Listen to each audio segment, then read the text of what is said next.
It has been my general practice not to respond to motivated criticism directed personally at me.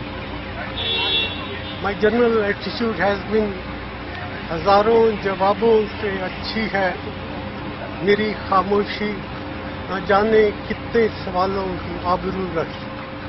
But this is one occasion where I do want and I ardently wish that I should be given the opportunity to speak to the Parliament at large and also the public at large, take them into confidence. And I'm sorry that the House is not allowed to function and the BJP is determined to disrupt the normal functioning of Parliament. I wish to assure the country that we have a very strong and credible case.